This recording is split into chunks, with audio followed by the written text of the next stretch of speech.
What's up, LHS? I'm Pranav. And I'm Matthew. As of today, if you're driving to school, everyone must have a parking pass. You should not be parking on campus without a pass. If you do, you'll receive a green sticker that is very hard to remove. Also, you should not park in any spot other than your own. If a student arrives at school and someone's in your spot, you need to park in the back and let Ms. Davis know. Don't park in the next spot. Youth and Government will have an interest meeting today after school in room B107. There will be a Lebanon Ladies Interest meeting Friday at 7:15 in A303. Anyone interested in helping with Club Rush should attend. There's a student council meeting today after school in the library. We will be discussing t-shirt themes and class fundraising. Now, if you're interested in HOSA, listen up. There's a HOSA meeting today after school in Miss T's class.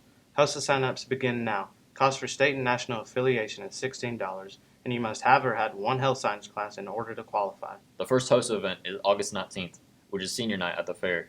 See Ms. Tomlinson or any HOSA member to sign up.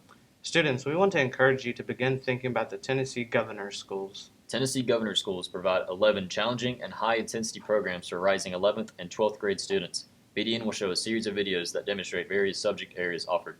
Take a look at this clip.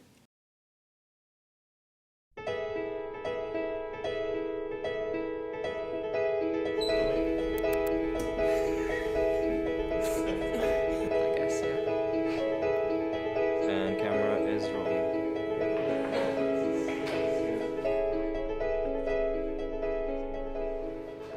Sometimes you have to be able to just shut everyone out, especially when there's, and I don't mean this in necessarily a truly negative way, but if there's a lot of younger people in a class that are here, and at first I've noticed that the younger kids, in especially visual, are quiet. They're very quiet when they get here, but then within the first 3 or 4 days to a week, they all become friends because, like I said, it's so shocking to see all these people that have the exact same thoughts with you, because, you know, typically you're a weirdo coming in here, but then you get here and, oh, thank God, there's a lot of other weirdos like me, and I'm not so weird.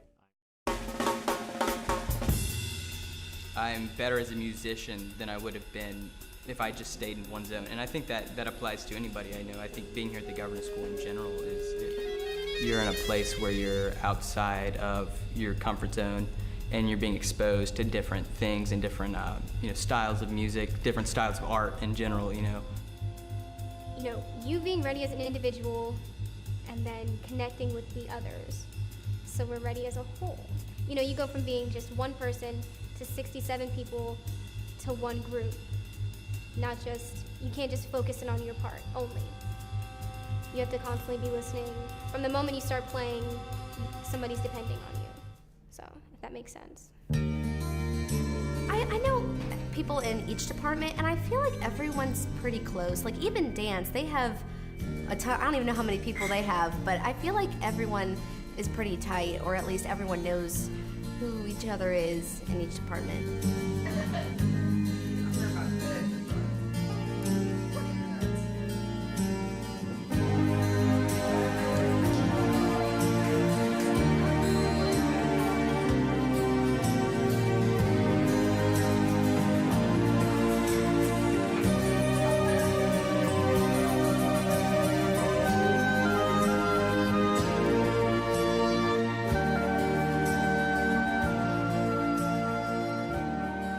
I was excited to be a part of watching young people grow and develop in their art form.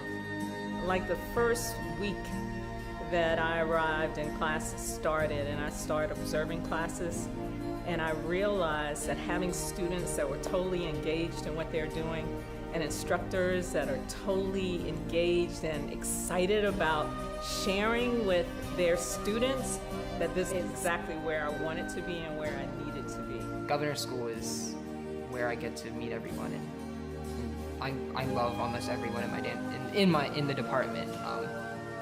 It really is the family, and whenever I'm struggling with normal school, as soon as I come to Governor School, knowing that there's so many people that love and care about me is extremely helpful. It gives me something to look forward to and boost my everyday morale, I guess. Working with the students is just as fun, if not more, than working with some of the instructors sometimes. Tech has kind of forced me to interact with all these people who are really cool that I never would have otherwise probably gotten to know, and seen all these different aspects of people that I've never seen before.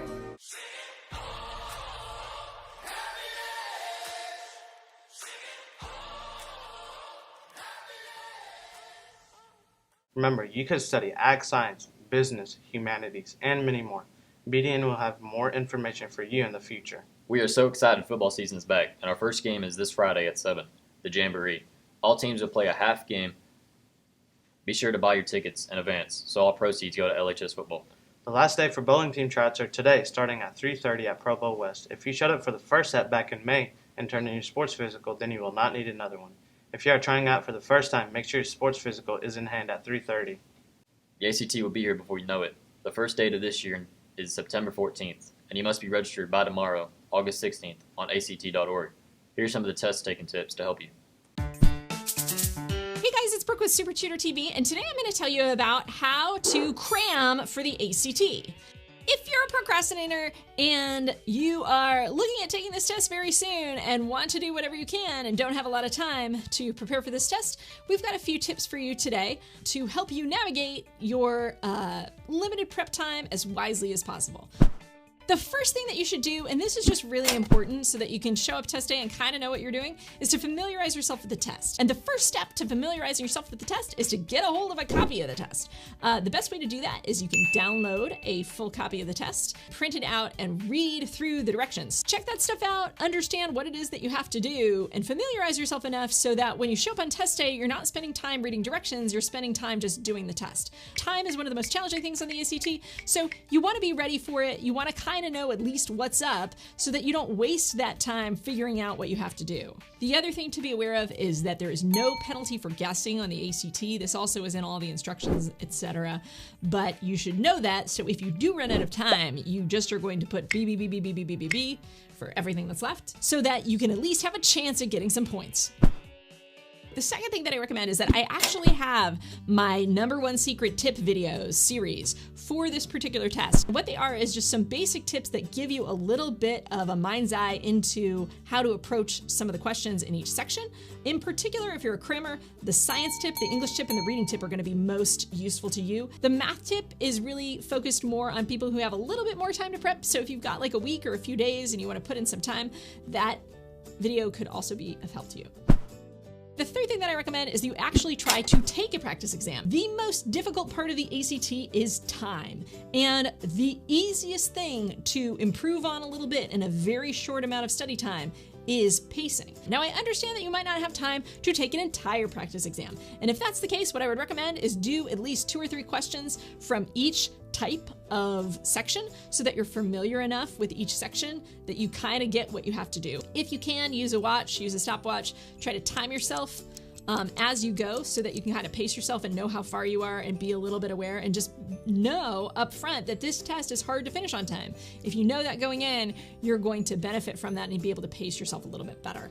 The sections that I would emphasize that you try to time yourself and do first would be the science section and the reading section. The third section that I would recommend checking out if you have the time would be the math section. If you don't have time to take a whole math section, take the second half, take the last 30 questions and give yourself something like 35 minutes, maybe 40 minutes, and see how you do. And finally, the English section is the section that most people don't completely royally screw up. So I would touch on that last if you have the time, but I do again recommend if you do have the time to take a full practice test. After you've taken it, grade it, and that brings us to our next tip, which is number 4, go over your answers. So once you've taken your practice test or your practice test sections, I recommend that you go over your answers so that you can learn from that experience. Learning from your mistakes is one of the best ways we can learn. That's something called the testing effect. We have a video on that if you want to check that out. I have great news for you all. I have actually in video form explained every single answer to every single question on the 2015 to 2016 practice test that is available for free download at ACT.org. So what I try to do in these explanations is give you guys a little piece of how does the ACT think, and let you into that mind of the ACT so that you can start thinking the way the ACT test makers think, as opposed to whatever way you were thinking before. The next thing you should do is pack, and I've got a whole video on what to pack for the ACT, so you can check out that video. Make sure you gather all that stuff kind of the night before so you're not scrambling in the morning. And all that I'll say, in addition to the list that the ACT people put out, is you might want to also bring a pencil sharpener. Make sure you double check that your calculator is approved, because the TA89, the TI Inspire CAS editions are not approved. The other thing that I'll say really quickly is you do want to bring food, and that brings me to our next point, which is my big advice for you is if you want to up your score or give yourself the best chance of survival on this test, make sure you, 1, eat a good breakfast, and 2, bring good snacks. You're going to have to put them in a bag because the ACT actually says that you're not supposed to bring snacks into the testing center. You can, you just have to have them in a bag and zipped up and put away. And you can eat those snacks on your breaks when you go out into the hallway or when they let you leave the testing center for a little bit. So why do you need to bring food? Well, studies have shown since the 1960s that students do better on standardized tests when they've had breakfast. If you eat right before you work, you are getting the best version of your brain. And that's what you want when you're sitting down to take the ACT. One last quick note on food. I don't recommend ingesting caffeine unless it's a regular habit for you. If it is a regular habit, do what you normally do. If not, your adrenaline is probably going to keep you awake enough that you don't need those extra jitters. So one last tip, if you've still got a little bit of extra time left after all this stuff, after you're packed and ready to go and you've taken a practice test, what I would recommend is that you check out programming your calculator with some simple programs. The ACT highly restricts which programs that you're allowed to put on your calculator, and basically what they've said is you can't have overly complex programs, but you can have, and the one that they mention, simple programs that do a function. The 4 kinds of programs that I would recommend you trying to get are 1, a quadratic equation, 2, a slope solver, where you put in 2 points and it will find the slope of a line, 3, the distance formula, and 4, the midpoint formula. Those are super simple, super easy kind of function related programs that shouldn't be illegal if you have a very trim, slim version of that program. Now remember, the more you take the ACT, the better your scores can get. And that's all the news we have for you today, LHS. I'm Pranav. And I'm Matthew. I'm Chandler. And this has been News to You from the White and Blue.